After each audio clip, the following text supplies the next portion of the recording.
Welcome to the Low Carb Athlete Podcast, where we focus on discussing topics to help you burn fat, optimize health, and improve performance in life and sports. Transform the whole you from the inside out with the holistic method. Let's dive in. Here's your host, Debbie Potts. Hey everyone, it's Debbie Potts, the host of the Low Carb Athlete Podcast, and I am very happy to bring you Shawn Wells, the Ingredientologist, the world's greatest formulator.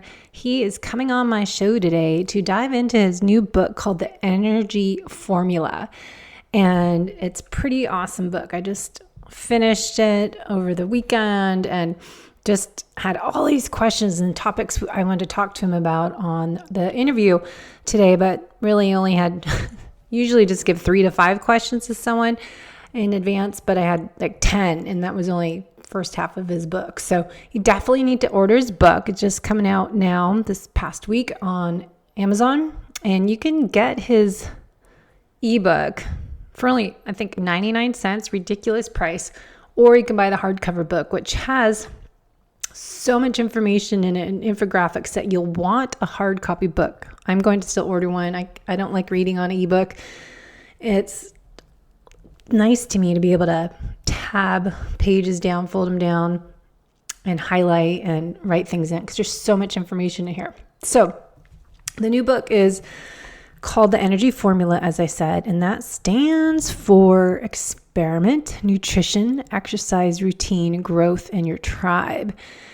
And it covers keto, paleo, biohacking, supplements, CBD, nootropics, MCTs, infrared saunas, cold plunges, how to create a sleep fortress, your circadian rhythm, and so much more. So I love all these topics and been trying to share all this information over the years as well. And, happy to share someone else to share the same passion and purpose as myself, trying to get us all healthy, fit and healthy from the inside and out, as we might be doing all the right things with exercise and nutrition, but you still may be struggling how to feel your best. And there's some other things that we can investigate to figure out what's off balance, what needs to be prioritized, what needs to be altered.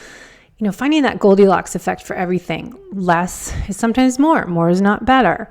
Too little, something can lead to deficiencies and imbalance as well. So we want to find the optimal amount for you. And as I keep saying every show, N equals 1. It's a self-experiment. And Shawn talks about that in his book and what we talk about today. So I'm right in sync with him. So Shawn is a world's leading nutritional biochemist, an expert on health optimization. He's just amazing how much training he has, but he shares his story in his book. You have to read it to just kind of go back into his background. But he's formulated over 500 supplements, food, beverages, and cosmeceuticals,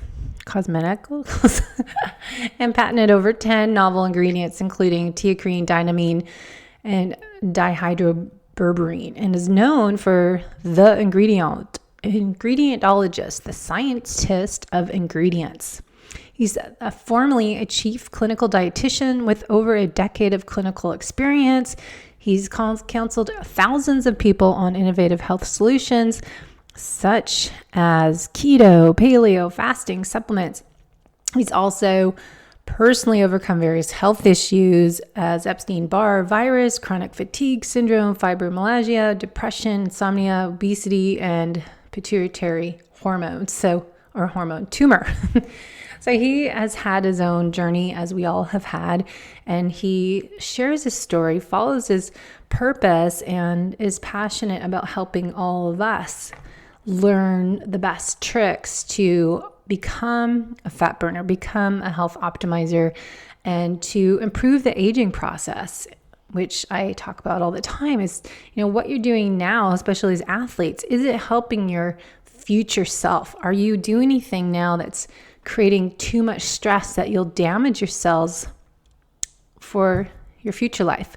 So what I'm doing now for my health is set the stage for the future me, for when I'm retired and traveling the world, I'm able to function at optimal level and, embrace the changes as we age and really look at what I can do to, so to speak, biohack the aging process and how to improve recovery and repair and, all these different things that we talk about. And a lot of them are free. You don't have to invest in the supplements, but you can do a hot cold shower, you can jump in a cold lake, you can do intermittent fasting, which saves you money because you eat less. You can eat real food, and when you're metabolically flexible and fat adapted, you're able to eat a meal and feel full for hours. So you end up eating maybe 2 meals a day or sometimes one. And so a lot of it is getting ourselves into healthy mode that you feel energy, you're thriving every day, you're feeling your best self, you're looking your best self and living your best life. So let's bring on Shawn and we're going to dive into the energy formula.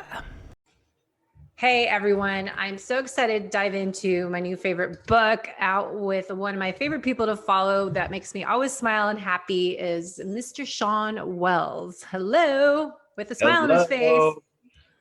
I'm so excited to be here on this call with you. You're one of my favorite human beings as well. And let's talk about the energy formula. Well, I was messaging you. I printed them out. I'll need glasses to read now, but I usually write down 3 questions. I haven't even finished your book. And it's just exactly the message I'm trying to get out to people. So you're the perfect person to come on the podcast to talk about what is the energy formula and just talk about all the things that I love learning about and sharing with people, that chronic stress impacts the whole person from the inside out, as well as, not living life as a race, and that we can't out supplement poor lifestyle behaviors. So we need to work on the whole person to really be healthy. And what you said so much stuff in your book in the beginning, especially, that really spoke to me. And I know everyone's had their struggles the past year and probably a lot of learning lessons. And so you wrote this book and then you kind of rewrote it last year. What was a change for you that made you kind of go back and redo some things? That's a great question. And it was really me getting into my plant medicine journeys. COVID was a big part of that, where I was supposed to be traveling 300 days last year. Because I was going to be speaking on stage. I was going to be traveling to Brazil and China for business. I literally will be gone for months at a time. And I'm in masterminds and all kinds of things where I'm literally just traveling all around the year.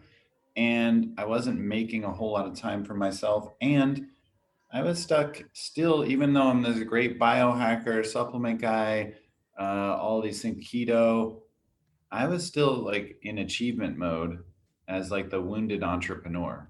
Yeah. Where, to explain that, like, I believe that if I got to a certain level of achievement in happiness, in success, in sexiness, and whatever, like that's where I needed to be to love myself, because people would love me, then I'd love myself. Yeah. Not realizing that I can start with self-love, not realizing that sexy, happy, successful are states of being, not an achievement. But I can just have that now. And like when I got into the plant medicine space and did my first journey, and I felt love for myself and I felt a deep love for others, like in a different way, because of my own self-love, I could project out love on a deeper level, because that's what we do. We project ourselves. They say hurt people, but loving people love people, Yeah. And it wasn't until I had those experiences that I had a massive shift. Like I was in a cuddle puddle on the floor, with all these amazing people. And I hadn't told them my resume. They didn't know who I was. They didn't know I was like accomplished and a formulator and, business guy and a world traveler. And I've been on TV and all. Like, it was just, he's the guy in the cuddle puddle. And they're like, hey, you're a great person. Thank you. Like, and it's just like, wow, like, it's that simple. And like there was so many shifts in my heart, and then I did repeated journeys. I started working with a Byron Katie style therapist. I started doing more mentorship and masterminds, and really exploring myself and reading more self-help books, and just recognizing that biohacking up until that point was a means for me to survive. And I got really good at it. because I was working 80 hours a week. I had self-loathing. I had disordered eating at many points in my life. I had body dysmorphia. I went from morbidly obese to emaciated and anorexic to orthorexic, and I've done all the things. And it's like, finally, like, yes, I've been an expert at biohacking for 20 years, but finally I love myself. And like, now that's being, all the biohacks are now optimizations on that solid foundation, finally. And so I kept like taking the book from like the pure science to really incorporating in my stories to, like, growth in your tribe, especially like towards the end. It like gets into more mindset, a little bit more woo, if you will, and like just has like the common thread to the entire book is resilience. And with greater resilience, you have more energy for life. Yeah. I needed energy because I was so depleted all the time. And I got really good at ways to find energy. But this is a way to like live vibrantly. And that was an evolving thing for me that really changed over the last year and a half. So I even recorded the book, which was very expensive and time consuming. And if you've ever like recorded your own book, it's very difficult. Like 95% of people don't record their own books. I did that and I re-recorded it Wow. because I wanted it to be different even at the last second. Because when I read it, that was after a few rewrites of the book and my evolution. I was like, it's a B plus. It's really good. I mean, this is me being hard on me, but like I wanted it to be my story, to be my opus. And so I went back to work and retooled it further, like with more journeys, more experiences. Now I feel like it's an A plus, and I'm very excited for it to be out there and impact lives like it has mine. All these things have impacted mine. So yeah. I think that's just, so good to be to yourself, show yourself and be authentic. And I think so many people I find, especially everyone's so on social media, that they're not authentic all the time. And to really learn about yourself and redefine what it means to be healthy, and how this past year is about getting healthy, but what it means to you and what you had to do for yourself to get to that next phase and start that new transformational journey is not just being a biohacker with a lot of supplements, but is what we've talked a lot about, is that self-care, is self-love, and being a health optimizer. It's just not doing your exercise, your intermittent fasting, let's do keto, carnivore, whatever it might be that works for you, but figuring out what I call the holistic method, that it's the gratitude, the happiness, and play is an element we often forget. And I was just writing a blog this morning, starting to work on, I didn't know I wasn't happy until this past year with COVID. So I think there's so many things that we could really take, from the past year that are positives, and really learn like, oh my gosh, I had a year to focus on me and finally stop and focus, like, am I doing what I want to do? Yeah. Am I happy? Am I thriving? How's my vitality? Exactly. And that's what COVID was for me. For me, it was a massive blessing. I realized that there's been lives that have been negatively impacted in terms of the health crisis, and also, depression, suicidal thoughts, and people economically in hard places. I get that it's not been an easy time, but for me personally, having that time to take a step back, to have the world be unplugged for a minute in a way that I would have never been able to do that, barring me having a heart attack or cancer or something like that. That's when I would have been able to stop everything. But for everything to stop, like when I was like on my grind and, hustling and all that stuff, quote unquote, I mean, that just doesn't happen. And the pandemic made it happen. And it allowed me to take those steps back to evaluate like what it is that lights me up, what it is that doesn't, to talk to some great people and really invest in some amazing relationships, to do these journeys like on certain weekends with great facilitators, and set intentions and do great integration work, and work with therapists, and like come through the other side like way more bulletproof, like I'm way more resilient now because of my mindset, because of the way I talk to myself. I mean, if anyone talked to you like you talk to you, you wouldn't be their friend. So That's so true, right? Yeah, that mean person. Yeah, I switched from that inner critic to the inner champion. Like I actually do gratitude and affirmations before I get out of bed, along with breath work. Mm-hmm. And that's been a game changer for me as well. So like some of the things that I talk about in the book, I'm doing every day and have Mm-hmm. changed my life. Yeah, it's good. You have to practice what we preach instead of just saying all this stuff and having all these challenges out there and doing it, but do you walk the talk Yep. and really do it yourself? So let's talk about the 6 life-changing ingredients. What are the words energy mean to you and how they can really help us be our best version of ourselves? Yeah. Yeah. So energy formula, the energy formula, energy is an acronym for experiment, and that covers like biohacking, epigenetics, bioindividuality, how to do the testing, how to understand that you are different from someone else, and how to make these things work for you, and what that process looks like, how to get a functional medicine doctor, all that stuff.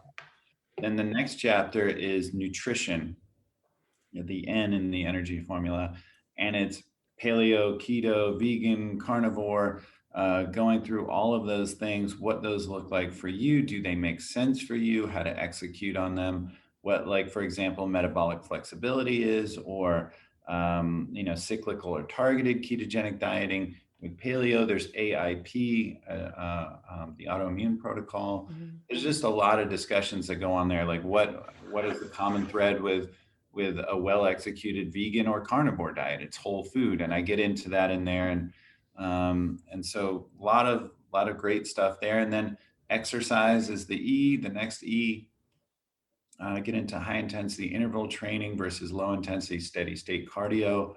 Why HIIT can be so much better in terms of body composition and adaptation. And even some cool exercise hacks like intraset stretching, blood flow restriction, that can get you results a lot faster. Then I get into routines. This is like probably one of my favorites. It gets into circadian rhythm, the sleep wake cycle, the day night cycle with your body, what that looks like with a proper morning routine, like I was just kind of talking about. Those were some elements of it. And then what sleep hygiene looks like, and setting up a sleep fortress, and like when to eat during the day according to circadian rhythm. And what about blue light, and what does that look like? You want to block it in the evenings and get plenty in the mornings. And so all the things that we know how to do to set our circadian rhythm. And then growth, which is like growth mindset, like stoicism, the obstacle's the way, but also getting into nootropics. And then I get into intermittent and extended fasting. And then lastly is your tribe, which is about that community, that connection. That's, I mean, more important now than ever. I think we've all realized, and how these people in blue zones are living the longest for those reasons. So that is the energy formula, quickly summarized. Yeah, no, that's like all of the topics. And I love that because it's kind of what I love to coach people on. And I'm not, I used to always coach athletes, triathlon training schedules. And I'm now just like, sorry, I'm only doing this holistic method coaching that I have to cover all of that, kind of what you talked about, your sleep and the stress. And because you can't, as we said in the beginning, you can't out exercise a bad diet, and you can't out supplement poor lifestyle habits. And so really to optimize performance in life and work on longevity it isn't just for athletes listening. It's not just exercising more or doing keto, carnivore, whatever you're into, is working on this whole energy formula. So I love what you're talking about in there. So let's kind of go over what resiliency is, if people aren't quite sure of some words. Like, what is your definition of it? Resilience is, I think of like, it's like elasticity, right? Like, I think of that rubber band as resilient on a technical level. And it means that you're harder to kill, that you can withstand physiologic and mental stress better. And what that means in the body is that there's a bucket, if you can imagine a stress bucket, called allostatic load. And the more resilient you are, the bigger that stress bucket is, and the more we can deal with the stressors that are filling up that bucket. And so when we have a very small bucket, it can overflow very easily. We can go from, doing fine to like feeling like we're having a breakdown. We can go from feeling fine to just wanting to go straight to bed. because the bucket is so small. And what's happening right now when we're, in a situation where we're highly sterilized and we're not getting the microbiome, when we're not getting hugs and we're isolated, when we're exposed to fear all the time with all these different, things going on in politics and mask, no mask, Biden, Trump, like all the things that are going on right now that are creating fear and dividing people. Anything that, I'll just say this as an aside right now, I don't try and get political or religious, but there's only two, like this one thing really bothers me. If someone's trying to put you in one box or the other, just be mindful of that, like be very weary of that, because that's a tactic to not only control you, but make you dislike the other box. Mm-hmm. And make sides, so you create enemies. They make sides, so you create enemies, so you get agitated, so that you have clickbait, so that you buy more, so that you follow more, so that you watch more. And none of that's true. We're 99.9% the same. We all want to be happy, to get some sunshine, like live a decent life, meet someone that we love, and live out our days in relative happiness. I mean, that's just like, that's everyone. Like the other stuff is like small points. And I think if we were to all get together in the same room, we'd all feel like we have all those things in common again. Like I'm saying, there's just small differences that they're trying to like leverage to divide us. And it's silly. Like this stuff is just frustrating that we're getting divided so much, and it's creating a lowered immune system. It's lowering our resilience. It's making us easier to kill. Beyond that, we're thermically controlled, which is another thing. Like all day long, we're 68 to 72 degrees. We don't have extreme temperatures anymore like we used to. So we're less resilient. And then we're eating all day long, and we're less resilient as a result, like because we're not used to going long periods of time without eating. It's called fasting now. It used to be called starving, but it's the same idea that we would go some period of time without eating. And that caloric restriction, that fasting or starving, increases our sirtuin gene activity. It activates those genes that are associated with longevity, that are associated with resilience.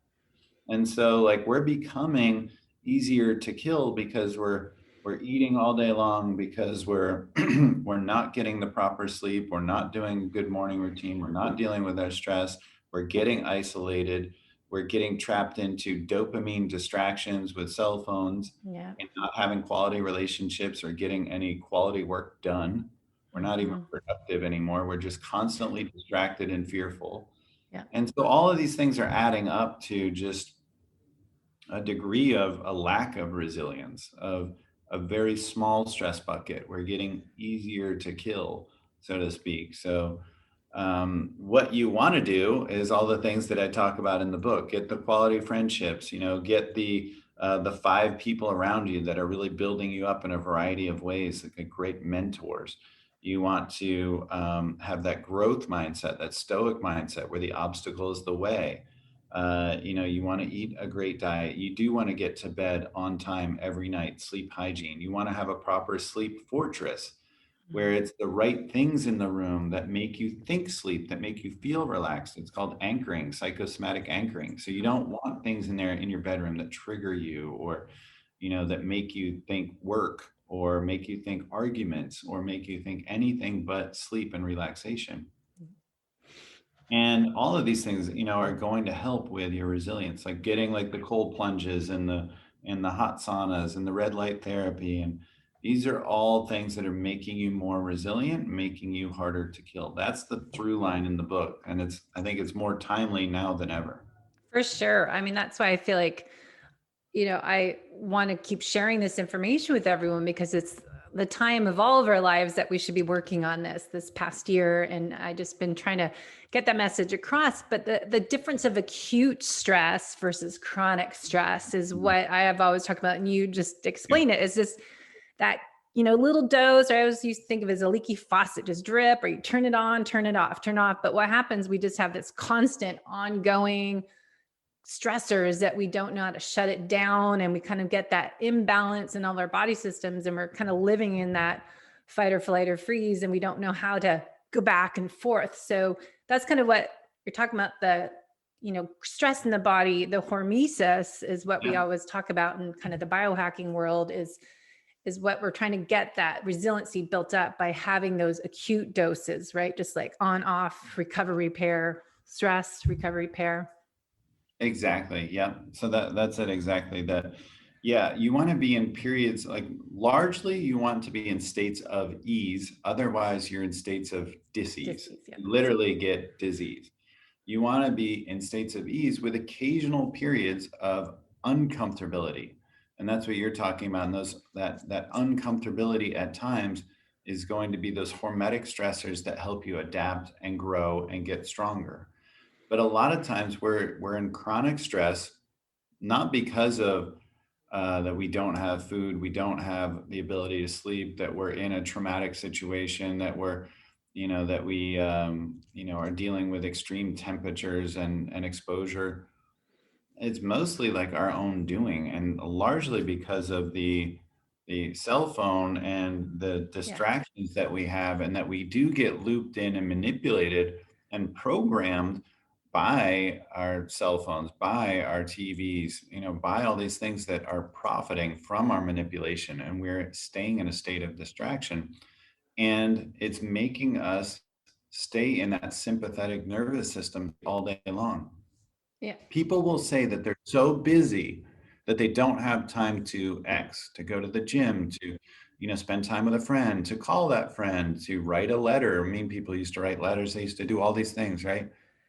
But we're so busy. But wait, we have a lot more things done for us. We have like food delivered to us. We have convenience stores and vending machines, and we have cars that go faster and faster roads. And there's some people that work from home. Like there's like infinitely more conveniences, but somehow we're way more busy. Have you ever thought about that? Why that is? I've been writing about that every day this past week. Like we're addiction to busyness. Yeah, and busy doesn't equal productive. Busy just means you're busy, and you're staying in that sympathetic nervous system state, and you're kind of frantic all day long. And we're in that constant state of distraction, looking at our cell phone, looking back at the computer, then getting a phone call, looking at the computer, looking at the cell phone, looking at the guy who just walked in the office, looking at this, looking at that, distracted. You're not a multitasker. No one's a multitasker. It's called task switching. And it takes you 2 to 5 minutes to actually readjust and get back to being productive. And so if you're constantly doing this, you're never productive. And then that becomes almost an addiction, or at least a fear that, like actually being focused, like might lead to some kind of disturbance in you, or like uncomfortability in you. And like you actually like fear being productive. Like you're going to just keep putting things off, and like, watching TV and not knowing why you're just laying there. And it becomes like this crazy state like of distractedness. So getting away from that is obviously ideal. Finding ways to be more productive. It's called like batching is one term for it, but like Cal Newport calls it deep work. There's also the Pomodoro technique that's talked about, but basically with deep work, Cal Newport talks about like a 2-hour block first thing in the morning, when you're most creative, when it's most important, before you go down the rabbit hole of email and all that. Knock out one big task, let's say from 8 to 10 a.m. Then no matter what happens the rest of the day, you've knocked out something huge. You've been productive. You weren't looking at a cell phone. Sometimes people even put their laptop, if that's what they're working on airplane mode, so that they can just crank and create and get focus. Pomodoro technique is something similar, but you're kind of essentially like have like smaller chunks of being focused and productive. And then you can go back to like standing up or looking at your cell phone or whatever. And then you go back into being productive, like whatever works for you. But like, it's an idea that's important, that we're just too distracted, and we're calling ourselves busy, but we're getting nothing done, and we're in a perpetual state of frantic distraction, and it's really unhealthy. Not only is it not productive, it's really unhealthy where, like you said, we're in this Brain. constant sympathetic nervous system state. So, Yeah, I was looking that up the other day because I was trying to write a little blog of the opposite of multitasking. It's like Mhm. one thing and what it does to your brain. And there's a lot of good research articles that have been done on the impacts and neuroplasticity and really Yeah. learning how to just do one thing at a time, not have squirrel, constant Yeah. distractions. It's constantly hard though, because I'll be working and I'll have like, oh, I remember to do this. And I open that window up and suddenly I have 20 different browsers open. But I've really had to learn to turn off my phone, or I don't even have it on, or turn off your email when you're trying to work. Or I go upstairs to our hilltop to work outside where the Wi-Fi is not good. So then I can actually do writing and just focus on, one thing I'm trying to do. But it's Yeah. always a challenge. But so I know a lot of our listeners are, endurance athletes, exercising a lot, and probably wondering why I'm talking about this. But I think it's important because what I try to do for coaching clients is people that are struggling to get health results, to burn fat, to become fat adapted, even though they're changing their exercise, they're doing training for endurance events, triathlon, cycling, running, and they're changing what they're eating, but they're still struggling to get healthy, to burn fat, because I think a lot of it is because of that chronic stress externally, but we're creating that metabolic chaos internally with all these hidden internal stressors from that living life as a race and those constant stress mode we're in, and we don't know how to shift out of it. So that's kind of why I wanted to dive into that, because it does relate to the competitive type AAA ambitious high performing individual. Yeah. So question next is how do all of that impact our mitochondria? Because we want to burn fat, we want to improve performance and hopefully longevity, but I love to focus on the mitochondria, and I love you're saying that's kind of hopefully the next new thing, but I've been really thinking, okay, it's not really adrenal exhaustion or fatigue. It's look at the mitochondria because they're our energy powerhouses. So talk about that a little bit. Yeah, when you're in those states of like, so most of your athletes, so I'll put it this way, know overtraining, Mm-hmm. which is also known as under recovery.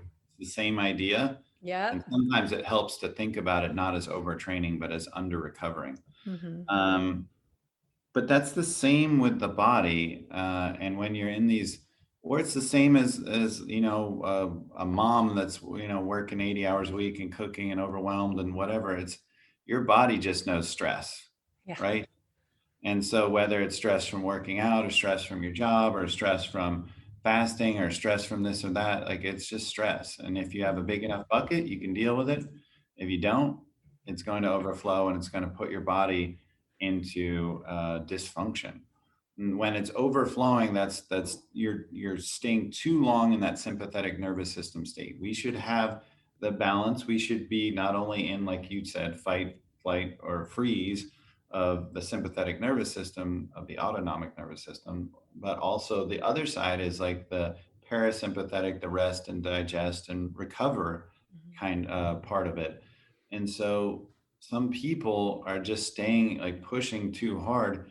They're training, but and they may think this is the right amount of training, but what if they are dealing with other stresses in their life? They're getting divorced, they just lost their job, they, whatever, like that puts you into like sympathetic and ultra sympathetic. You're on like a vigilant state. Your body's like working too hard to keep you going. You're not allowing your body to rest and recover. You're not allowing yourself to get into those parasympathetic states where things like autophagy happen and all these elements of detoxing and recovery and repair. And so all of that, like your body to try and keep up at this high energy pace and you not allowing it to rest and relax, it's going to result in mitochondrial dysfunction because the mitochondria are just working too hard. You're like, literally, it's like you having your car and you keeping the gas pressed down 24/7 when you're driving it. It's like, some point your car is going to break down. It's too much. You're asking too much of it. You're braking too hard. You're, hitting the gas too hard. You're just pushing, pushing, pushing, pushing. And so that's going to lead to the mitochondria being overworked and some of them literally just stopping to work altogether. So you don't have enough mitochondria, and the ones that are working too hard. And that's kind of a downward spiral. You can see how that kind of keeps going. It keeps getting worse. And that leads to oxidation, inflammation, and glycation chronically. Blood sugar damages glycation. And those all lead to pro-aging.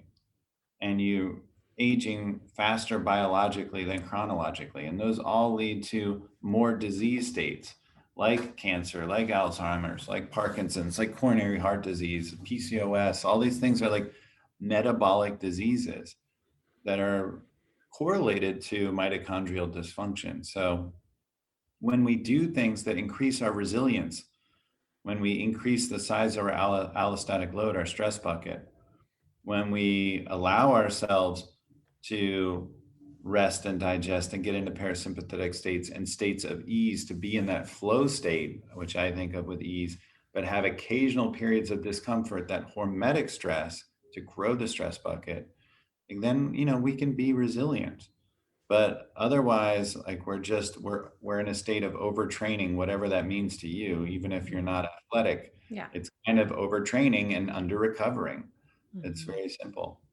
And that's what I always say. And when I wrote my book, Life's Not a Race, that take out doing Ironmans, just fill in the blank. It's doing too much of anything is eventually going to cause breakdown and burnout at a cellular level. And that's what I came down to my own processes is that since 2013, March is, it took me 8 years, COVID, to slow down finally. It's like, I didn't know how to slow down because I was writing the other day that I feel lazy and unproductive if I'm not doing something. But then as you're saying, is a lot of times we're not actually productive. We're just making stuff to do and keeping busy without doing actually anything.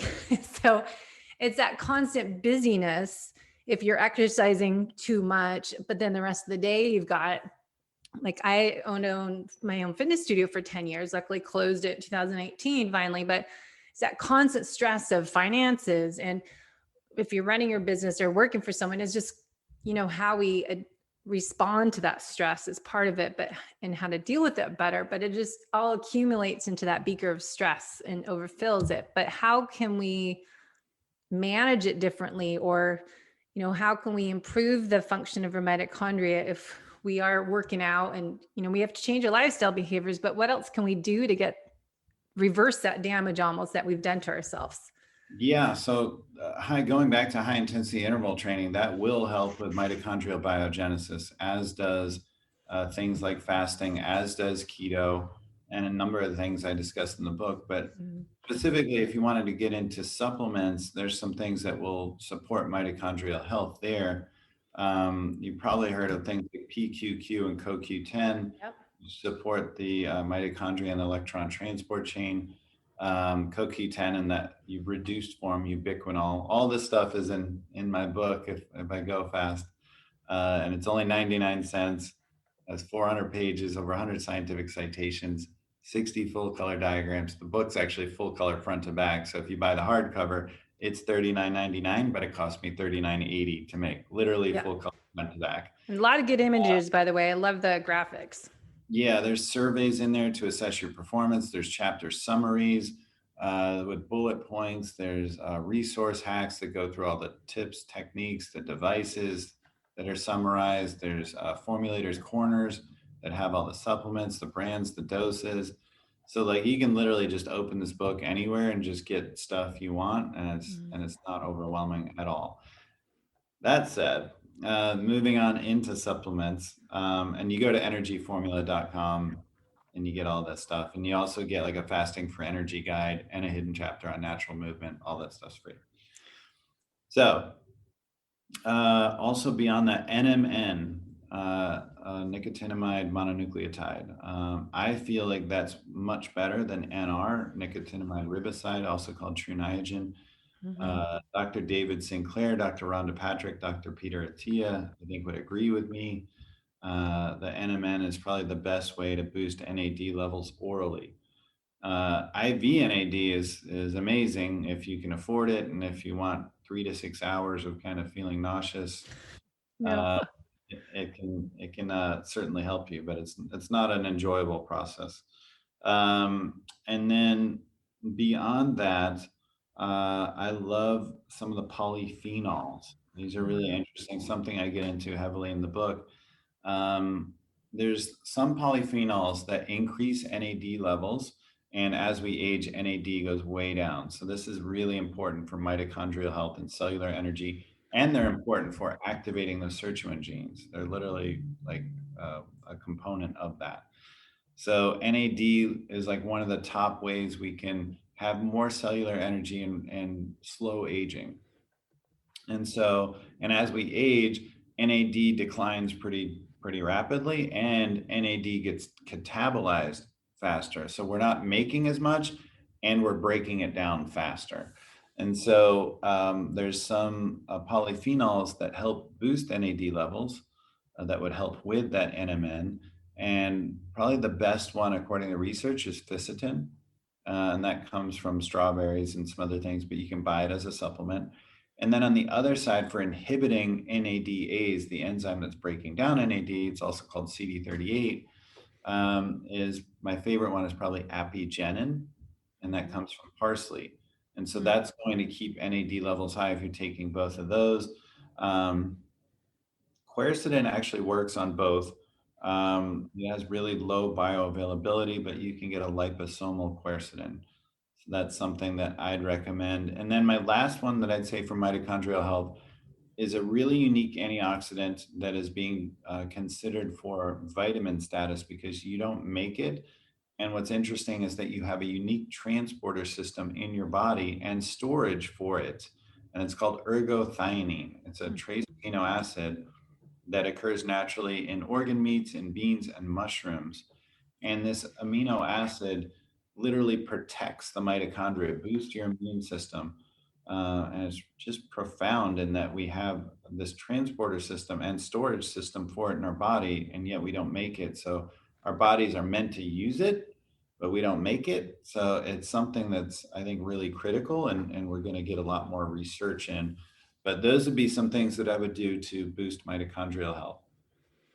So I know a lot of people, always are trying these different supplements, but as I did the past 8 years, is really not completely, as I already said, change the lifestyle. So are they even effective if they're not going to probably work to their full potential if you're driving yourself like all day long, racing all day long through stressful days and exercising too much and, pushing yourself every day into overdrive? That I'm always curious, like, okay, are these even working for me if I'm not changing my lifestyle, and if people don't change how they're eating, they're just taking these as a Band-Aid almost. Yeah, there's two schools of thought there. And I get both. Sometimes I hear that, like, if you're not getting the proper sleep and you're not eating well and you're not hydrating, then why take the supplements? I get that. That makes sense that supplements should be supplemental to like really good foundations. But at the same time, if someone's not doing things well, it was me for most of my life, and I was pushing too hard, and I was the wounded entrepreneur, and I was, grinding 80 hours a week, and I was breaking my body down. The supplements and the biohacks were keeping me in the game. They were keeping me alive. I don't even know if I would be alive. So for me, it kept me in the game. Like is it ideal? No, not at all. Not by any means. It's not ideal, but I think it kept me alive. And it's the reason I don't have a heart attack or haven't died of cancer or something that I probably should have. The way I abused my body and drove so hard and hated myself and all those things, like I'm lucky to be here. That's true. It's better to take something than have nothing in the tank. It's just a little bit something to keep you going and surviving instead of thriving each day, but you're surviving. But the goal is to thrive. So if we want to thrive and prove that process, we want to do it all. But most people aren't always ready to do that. But nutritionally, I think a lot of times, people need to work on that first, as well as supplementation, what they're missing. But, we'll get into lab testing and then into nutrition first. We all, social media, we see, okay, everyone's strict carnivore, and then there's the paleo. And then I love how you address in the book, because it's my same philosophy, is eat real food. And to me, it's like that balances your blood sugar. We burn fat, and to mix it up. And I think so many people are so rigid that they're just like, this is all I eat, just strict carnivore. I'm like, well, my husband likes to cook, but we are growing our own broccoli in the yard, and do I feel guilty to have some vegetables now and mix it up? So I think it's important to teach people to experiment is the first thing you talk about. The energy formula is experiment. N=1. We're all bio individuals. What works for you isn't always going to work for someone else. Have a starting plate. Like you said, the standard keto is 20 grams of carbs a day, but let's talk a little bit about, the experiment summary you go through at the end of the chapter. I really like just improve our mitochondria to improve our body to burn fat, the Goldilocks effect of everything. But, what diet should people do? Because everyone's kind of claiming this works best and that works best. What do you do? Yeah, I mean, exactly. And that's what I discuss in the book. Those are the first 2 chapters, is that bioindividuality with experiments and kind of understanding yourself better and working maybe with a functional medicine doctor, getting all those tests, looking at your genetics, those kinds of your blood work. But then too, all the different diets and what might fit best for you, and just even reading them. Like, the most important thing is, like, does this connect with you and your lifestyle? Will you be consistent with it? Like, don't pick something that's, I can do that for 8 to 12 weeks. Well, what are you going to do for the rest of your life? That's the diet that you should, take. And for me, the most important through line, like you were talking about, you can be like lazy keto. You can be lazy carnivore. You can be lazy vegan. Like, you can have Coca-Cola and gummy bears as a vegan, and you can eat Spam and hot dogs as a carnivore. As neither one's healthy. The through line that's important here should be the whole food. Mm-hmm. So getting away from ultra processed food, getting rid of the antibiotics, GMOs, the hormones, the artificial flavors, color sweeteners, the bliss point manipulation in the food, where it just triggers you to have these food gasms where you just want to keep eating and eating and eating, and it overrides satiety. So getting back to whole food, getting away from engineered food, processed food, all that stuff, getting rid of that. Then to me, I think that you need to also get rid of sugar, for sure, and almost completely. You really don't need it. And then finding ways to be more active, even if it's just taking a walk after you eat. Like, that's a game changer. Just that 10-minute postprandial stroll lowers blood sugar dramatically and puts you into that parasympathetic state. And then doing some fasting here and there, some intermittent fasting, and so that you can kind of get a control on snacking. You can have a control on caloric consumption, and all of those things. Then I would look at keto. Then I would look at carnivore. Then I would look at some of these other things. But to me, those are steps that come after these initial ones of, again, the solid foundation. Mm-hmm. I know I do FDN coaching, and now I'm working for Ben Greenfield as a coach for him, coaching his VIP clients. And we do all of that. It's like, look at all this data and collect all these clues, look at your genetics and food sensitivity tests and metabolic typing. And really it's so fun to kind of be a health investigator, to really individualize, personalize the program for what to eat based on all this information. But I think it is that N=1, experiment with yourself, figure out, how do you feel after you eat? Do you feel full and satisfied? Do you have cravings? Do you have a bellyache? Are you having gas? Are you burping? All these different things that people, I don't think realize how to feel what they feel or pay attention to how they feel. They've lost that ability to be in touch with their own feelings. And then often they just have no connection of, oh, that's what I just ate. Or it's just think that's my new normal. I'm getting older, and have these excuses, rather than let's adjust and experiment with the foods I just ate and make the choices to give me health and vitality and energy and happiness. Exactly. Yeah. So next question is, what lab tests do you like to do? And I know there's labs that we want to ask our doctor to ideally do, so it's covered by insurance, because most are out of pocket from our functional labs. What kind of some things you mentioned in your book? Of course, people need to read the book to understand it all, but what labs should we start with, doctor, and then other ones out of pocket are great to do in your world? Yeah, barring some like disease or dysfunction that's happening right now, like the most important ones that are kind of that metabolic mitochondrial snapshot of where you're at with potential for disease and pro-aging, et cetera. These three labs are game changers.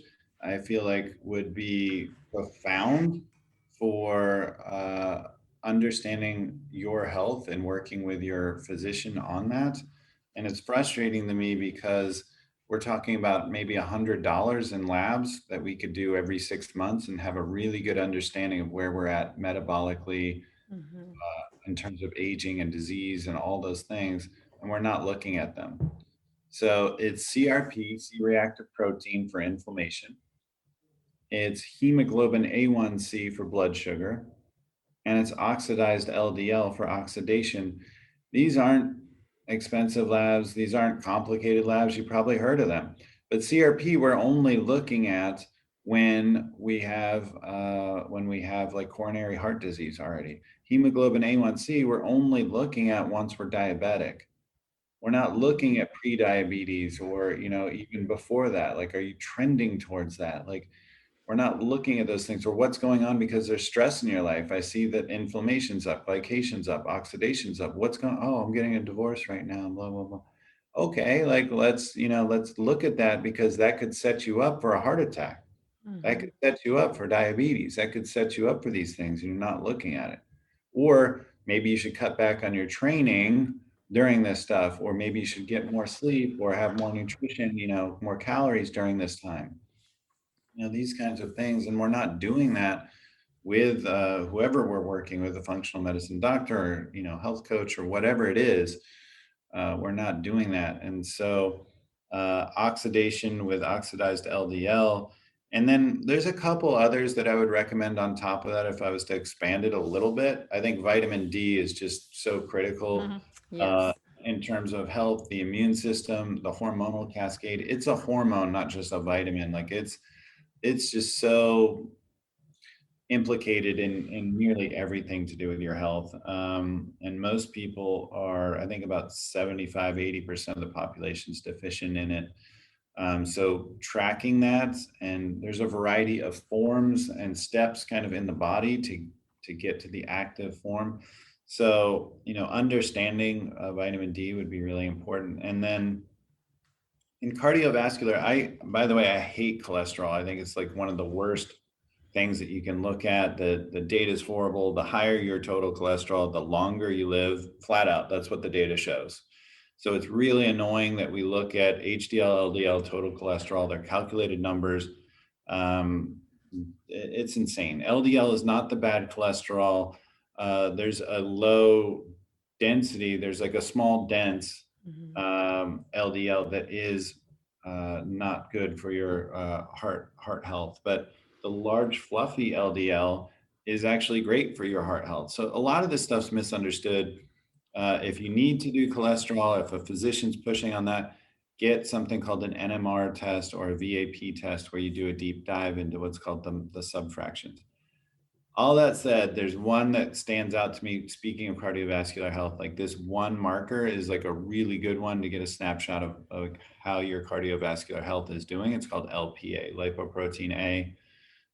So that's like my top 5 might be that, like hemoglobin A1C, CRP, oxidized LDL, lipoprotein A, and vitamin D. Like, yeah, you can keep going and get like 50 of them, but I'm just saying for like $150, you could like really know where you're at, like in a pretty good snapshot. So those are the key labs.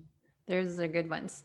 So next one, metabolic flexibility. And we talk a lot about metabolic efficiency to burn fat, become fat adapted, and be fat burning athletes. And, individuals in general should be burning fat. But what's some good tips on metabolic flexibility for you to go? Because I know a lot of people, the sub question is carnivore, and the fear of eating too much protein to be gluconeogenesis and lose that metabolic flexibility. There's a lot of confusion out there, I think, of, how to be fat adapted and too much protein. And then there's people that eat only the grass-fed meat and organs and all that.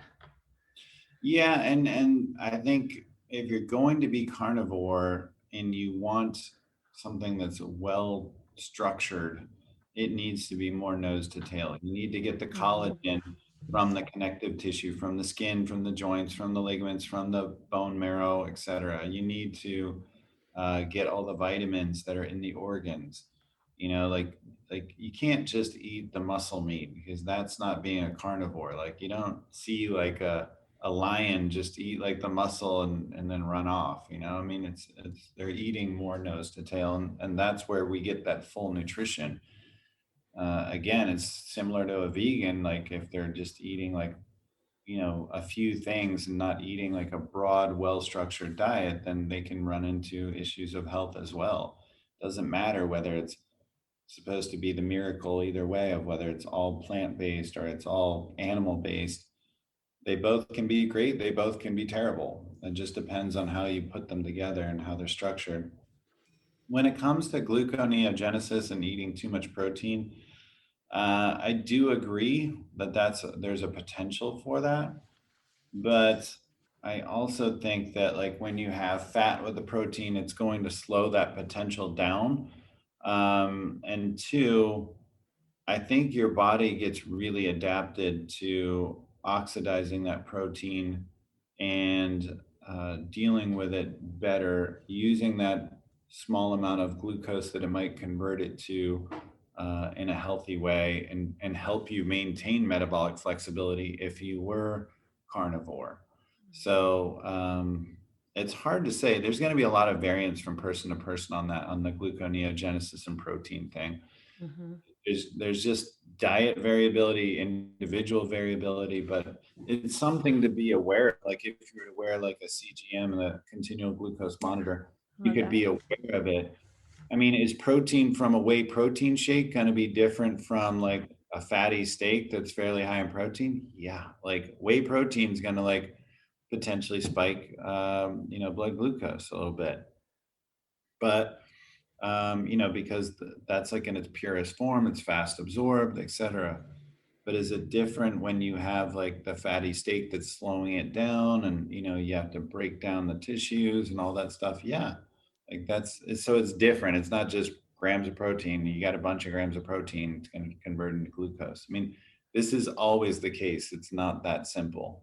Yeah, it depends, and it's not always simple. Because I think a lot of times people will read for protein. Dr. Leon was talking on before. I've read a lot of her stuff about that you should have 1 gram per body weight of protein if whatever goal weight. So you're trying to weigh 150 pounds, that's how much you should have a day. And then having 20 to 30 grams to 40 grams at once instead of trying to eat a meal and have 90 grams of protein at once. It's better to have it throughout the day, but are you going to just non-meat all day or have, like you said, like a whey protein shake or bone broth and other things, how it kind of depends and varies your absorption. Exactly. So N equals 1 once again. So let's finish up with supplements and tips on how people can become more fat adapted. As you had some good tips on Ben's podcast and tons of information in the book people need to read themselves. But the ketogenic diet supplements, we learn about electrolytes, magnesium, exogenous ketones, MCT, and berberine. What are some of your favorite things that you've come across that are maybe new, up and coming, to really help us up our fat burning and our, talk a lot about the brown fat and what we can do to become efficient fat burners? Because I know, I'll finish with, just exercising all the time, I don't lose weight. So I think there's a lot of people that exercise and go to any race, you realize that people don't all lose weight. A calorie doesn't equal, 3,500 calories doesn't equal a pound, because you'd see a lot of amazing looking athletes, but you don't lose fat weight from exercising by itself. Right. Yeah, great point. And there's probably three that come to mind. So when we talk about glycation, advanced glycation end products, how important it is that elevated blood glucose and elevated insulin chronically can lead to pro-aging, pro-disease, metabolic syndrome, mitochondrial dysfunction, advanced glycation end products, all that stuff inflammation, dyslipidemia, you want to keep blood glucose and insulin lower. And that's where tracking that hemoglobin A1C helps. And a drug that's been known for years and years and years to be a great glucose disposal agent is metformin. But a study has shown that berberine outperformed metformin head to head. And metformin was shown to be tainted and recalled last year, and it causes a B12 deficiency and some GI distress. And so berberine is superior to it and natural. But there's a new form that I was involved in the patents of called dihydroberbarine. Mm-hmm. And that's the metabolite of berberine, that the active metabolite. So what's cool is it's about 5 to 10 times more bioavailable, and you can drop the dose from 500 milligrams to 100 milligrams.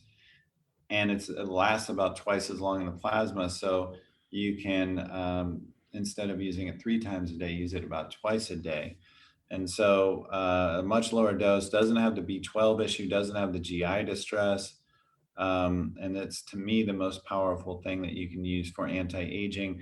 And if you're using a glucometer or, a ketone meter or, whatever, like to measure, you'll see how effective it is. I mean, everyone sees how effective berberine or this better form dihydroberbarine are, or metformin. So that's the first one I'd look at. Metformin is so potent for anti-aging, by the way. There's a study that's about to start with 3,000 people that the government's funding. Wow. So berberine or dihydroberbarine for sure. Next up, BABA is an exercise mimetic. What's really cool, that means it mimics exercise. So exercise in a bottle. This should be interesting to your crowd. So there's been some drugs in the past, AICAR, AICAR, and then another one called GW50156, also called Cardarine. And these have been used as exercise mimetics. But in the body, there's a natural amino acid that occurs when you break down L-valine when you're intensely exercising. It catabolizes into L-BABA, which is beta amino isobutyric acid. And this is a signal to the body that intense exercise is happening. And so the body sees this when it's elevated. The more it's elevated in the plasma, the more these exercise adaptations take place. Things like increased BDNF neuroplasticity, like improved bone mineral density, improved muscle hypertrophy and innervation, improved recovery, improved VO2 max, improved fat mass utilization, and brown adipose tissue activation. So really, really a cool compound. I believe that it augments your exercise, and you'll just get more out of every rep and every step. So that's a good thing. Yeah, that's a good thing. So a lot of research going on in it right now. And then another one that comes to mind is grains of paradise. And it's a spice that's from Africa that's kind of gingery or peppery, and it increases metabolism thermogenesis through brown adipose tissue activation. So brown adipose tissue is not like the rest of your adipose tissue, your white adipose tissue, that fat on your body that you may or may not like, depending on where you're at in your growth process. But the brown adipose tissue is around your neck, mostly around your collarbone, and you only have about 6 to 7 ounces on your body, and it's brown because it's mitochondrial dense. And what it does is, just like cold plunges or cryo, it's going to upregulate number of brown adipose tissue cells and activity of those brown adipose tissue cells. Brown adipose tissue is the fat burning fat. So it's literally like the thermogenic fat. Before we're 6 to 9 months years old as a baby, like we lack the ability to shiver. So we need this brown adipose tissue to give us heat, thermogenesis. And so grains of paradise activates those brown adipose tissue cells, and it's been shown at only 40 milligrams to burn over 100 calories in that one dose. So we don't know what it does at like 80 milligrams, what it does at twice a day or whatever. So it could be interesting that maybe it's burning an extra 400 calories. What does it do over time? Like we're not sure. but more research is going into that as well. And it's one of those things that maybe it has synergy when combined with like cold plunges or cryotherapy, et cetera. So those are some interesting ones that come to mind. Yeah, I think it's a lot of it is what I'm finding is the aging athlete, as myself, and suddenly I'm turning 50 this November. And it's like, what can I do to improve my life? And like Ben was talking on his show, when you were on his show about what he's doing for his 40th birthday, I'm trying to figure out what to do for my 50th without that extreme workout that he's doing. But just my goal, and I think for most people, I would hope would want to live their best life, their second half of life. And I want to be my best version of myself I can be and perform my best and not blame the aging process and my hormones and menopause and just getting fatter. That's the thing that happens. And I just want what strategies I can implement in my life that are sustainable to improve that process and to be lean and strong and not have to be, overweight because you're getting older and that's what you look like. Right. So it's just great to have those strategies that you share in your book and how to create that energy formula. And I think a lot of it is for those aging individuals to improve that process so you thrive, not try to survive every day and live fully and being in the moment and enjoy that process rather than struggle and just think that's just how life is supposed to be. It drives me nuts. Agreed. So lastly, what, is your goal in your future as, you have Mr. Formulator? Are you going to create your own line? You've got some supplements you're creating, and what's going to be your future? Your future self? Yeah, I don't know. I'm enjoying researching new compounds, patenting new things, having some of those branded and doing studies on them and that kind of stuff. I don't know. Like I formulate for other people. I have a company called Zone Halo Research, and I formulate for a lot of big companies, a lot of celebrities. But I don't know if I'll ever come out with my own line. Maybe that would be a conflict of interest. I'm not sure. I've thought about it. Some people have definitely approached me about it, but I enjoy formulating other supplements. And then probably most I enjoy right now is just researching new novel ingredients. Yeah, that's great. You're always on the cutting edge.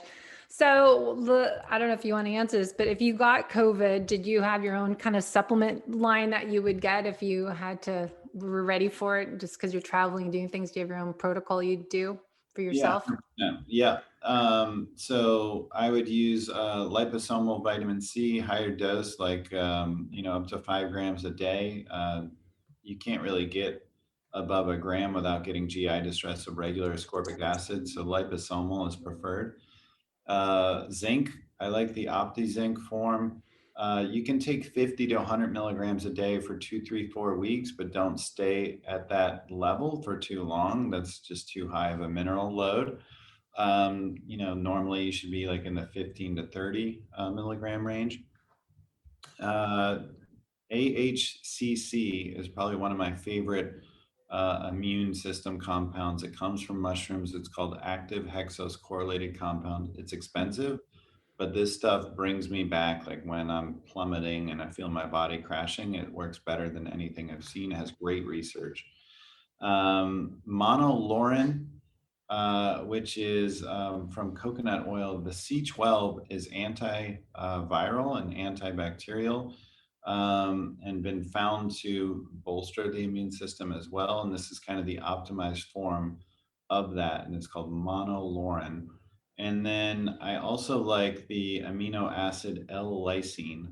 It's the best at boosting the immune system. It's a ketogenic amino acid, fairly cheap and very available at most drugstores. So those are some ones that come to mind. Obviously, vitamin D3 at 5 to 10,000 IUs a day, depending on your sun exposure. I like to take it with vitamin K2 as well, and in the MK7 form. All that stuff is covered in the book, but yeah, hopefully that's helpful. Yeah. Well, everyone have to get the book. And when does it come out? The launch date to buy?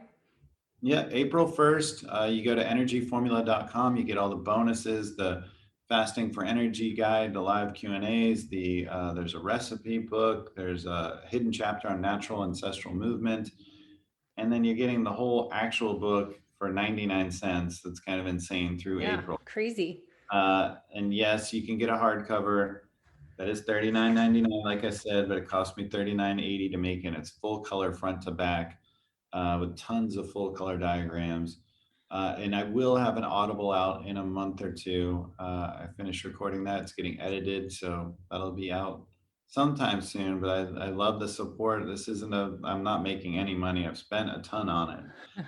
This is about getting it in people's hands and really having people not go through some of the health hell that I've been through in my life. So that's my goal, is to just help people avoid some of the things I've been through. That's what I say all the time. Help them avoid going through what I went through. So that's kind of, you've defined your purpose, you're following your passion, and now your mission is this, and being so generous with all your information you share on social media and really helping people get healthy from the inside and out with doing the holistic type of way that is not just the exercise, nutrition, but working on self-care, and that self-love is so essential to really being healthy.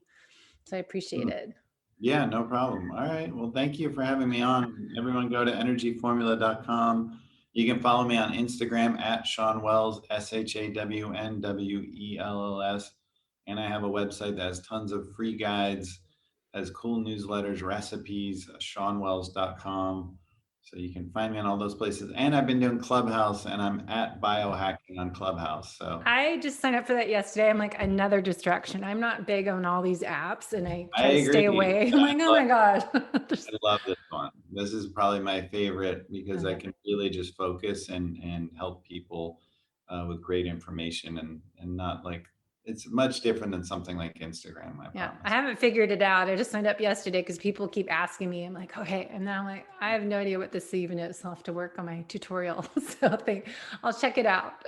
So we'll put all the links in the show notes. So thank you so much for your time today. And we'll look forward to hearing you and following you and your new journey, and keep sharing that great information.